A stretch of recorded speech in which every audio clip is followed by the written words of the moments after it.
নমস্কার বন্ধুরা, আশা করি আপনারা সবাই ভালো আছেন। মল্লিকার হেসেলে সবাইকে স্বাগতম। আজকে বানাচ্ছি আমি এগ কারি। এখানে নিয়ে নিয়েছি ডিমটা সিদ্ধ করে নিলাম। এখানে ডিমগুলো ছাড়িয়ে নিয়েছি, ছাড়িয়ে এভাবে দুভাগ করে কেটে নিলাম।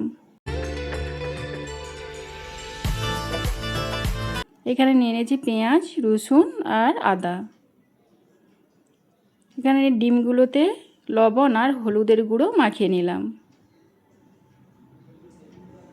এখানে কড়াইতে দিয়ে দিলাম সরিষার তেল।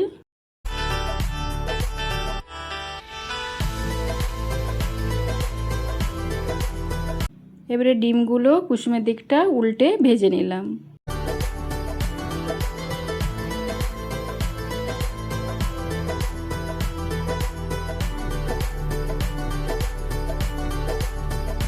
ডিমগুলো এবারে উল্টিয়ে নিলাম।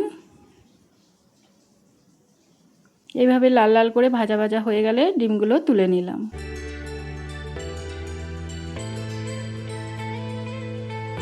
এবারে কড়াইতে দিয়ে দিলাম সরষের তেল, দুটো শুকনো লঙ্কা, দিয়ে দিলাম একটা তেজপাতা, দিয়ে দিলাম কোচানো পেঁয়াজ,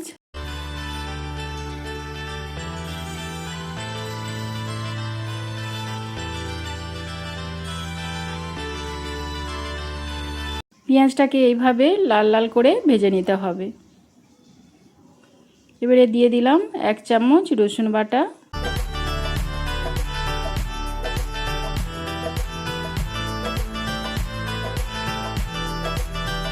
এবারে এখানে দিয়ে দিলাম একটা বড় সাইজের টমেটো কুচি,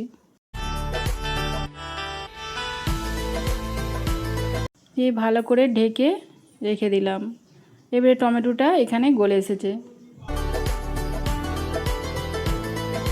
দিয়ে দিলাম অল্প সামান্য চিনি, দিয়ে দিলাম 1/2 চামচ গুঁড়ো হলুদ, এখানে 4টে শুকনো লঙ্কা আর আদাটা বেটে রেখেছিলাম দিয়ে দিলাম। এবারে সামান্য জল দিয়ে ভালো করে কষিয়ে নিলাম।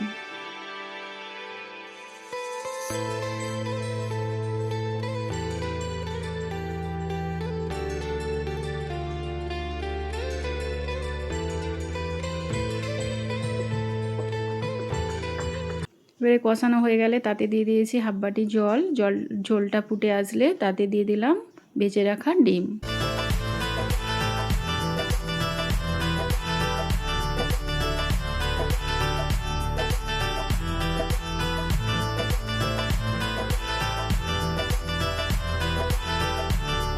দিয়ে দিলাম কাঁচা লঙ্কা।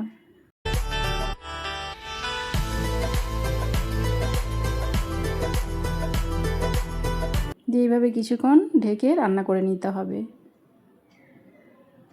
এখানে আমার রান্নাটা হয়ে গেছে। এবারে একটি পাত্রে নামিয়ে নিয়েছি, দিয়ে দিয়েছি ধনেপাতার 1 চামচ বাটার, দিয়ে এইভাবে ঢেকে রেখে দিলাম। আশা করি আপনাদের এই রেসিপিটি ভালো লেগেছে। ভালো লেগে থাকলে একটি like, comment, share and subscribe করে দেবেন, আর পাশে থাকা বেল আইকনটি প্রেস করে দেবেন, তাহলে নিত্য নতুন রান্নার ভিডিওগুলি আপনাদের কাছে পৌঁছে যাবে।